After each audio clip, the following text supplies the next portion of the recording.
avec ça, je vais mettre en blanc avec.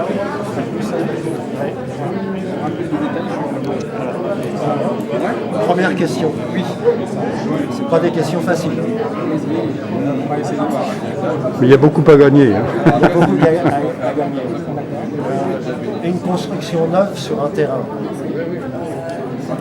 Comment faut-il faire pour se faire raccorder avec la fibre? À partir du moment où la commune est éligible, dire au service. La commune est éligible. D'accord, moi je vais partir de la commune est éligible. Le client peut souscrire. Je parle un peu plus fort. D'accord, le client peut souscrire. Et donc nous, on va faire une demande à l'installateur qui est donc actuellement pour que, parce que c'est une nouvelle construction, parce que si le client n'est pas éligible, on crée le dossier pour qu'on puisse le rendre éligible. Mais au point de vue infrastructure, quand même, si la maison est à 40 mètres ou 50 mètres, soit il y a un fourreau qui a été prévu sur une construction neuve, on peut espérer qu'ils aient prévu des fourreaux.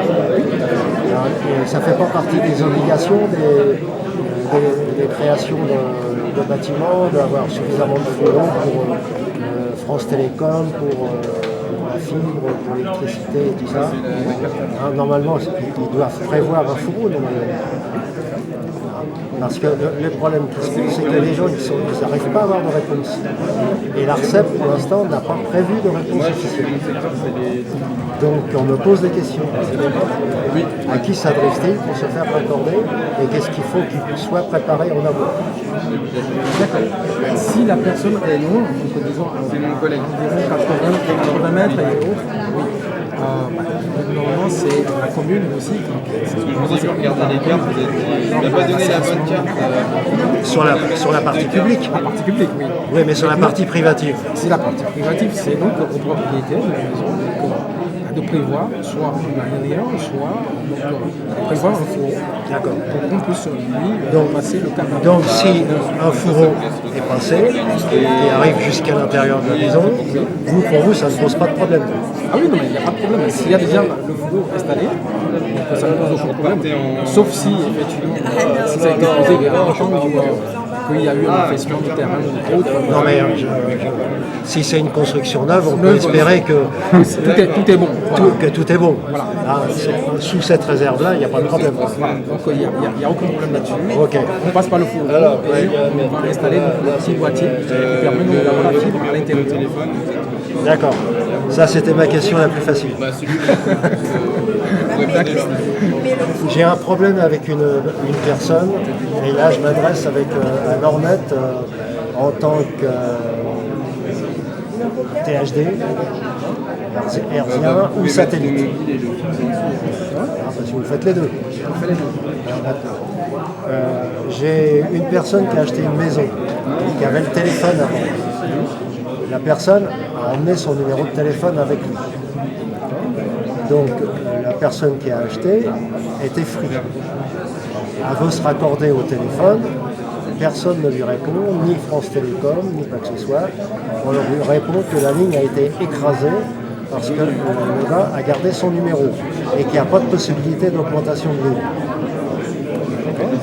Et donc il y a un câble qui est tiré à l'heure actuelle, donc je suppose avec un fourreau aérien. Quelles sont ces possibilités? La personne n'a pas le téléphone, n'a plus de téléphone, le mobile ne passe pas et c'est une personne malade. Il lui faut absolument le téléphone. Donc si elle ne peut pas avoir le téléphone fixe en attendant la fibre qu'elle aura que l'année prochaine, je lui dis il y a peut-être la solution THD, si ça passe au point de zone, si elle est éligible, ou à défaut le satellite. Bon, est-ce que vous pouvez prendre en charge cette personne et lui trouver une solution? Je lui ai demandé de passer. Je lui ai demandé de passer, ça s'appelle Madame Ruiz. Donc je lui ai demandé de s'adresser, mais elle est désemparée cette dame. Oui, donc ça on le fait, parce que nous avons l'avantage de proposer, comme vous le disiez, les satellites et aussi le système radar. Donc on peut proposer des solutions, en plus de la fibre. Et à partir du moment où la fibre sera dans sa commune, elle peut basculer Après, bascule le contrat. Le contrat. Mais encore faut-il que si on prend le THD, qu'elle soit éligible ou elle est à jaune. Oui, parce que le THD, c'est pas d'une fiabilité à 100% en ce moment. Oui, mais donc il y a aussi la possibilité du satellite. Donc, on a quand même une palette Vous avez de une dernière solution. voilà. Donc vous allez aller tester si son THD peut passer. Si ça ne peut pas passer, vous pouvez lui proposer le satellite. Donc on a quand même plus de solutions. Ok, c'est ce que je lui ai dit, donc c'est ce qui peut la sauver.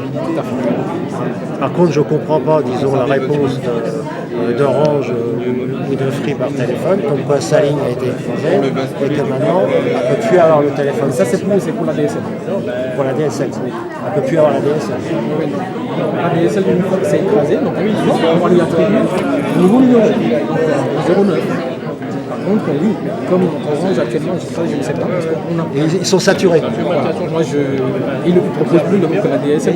Voilà, ils proposent tout. Donc cette dame-là, elle a une maison où c'est raccordé téléphoniquement, mais elle ne peut plus avoir de ligne téléphonique. Oui, c'est vrai. C'est grave. Oui.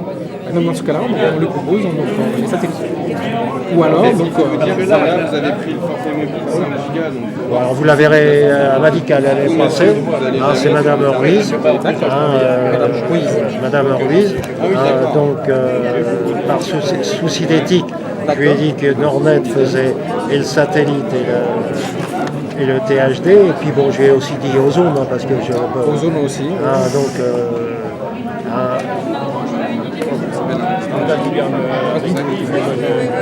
La dernière partie.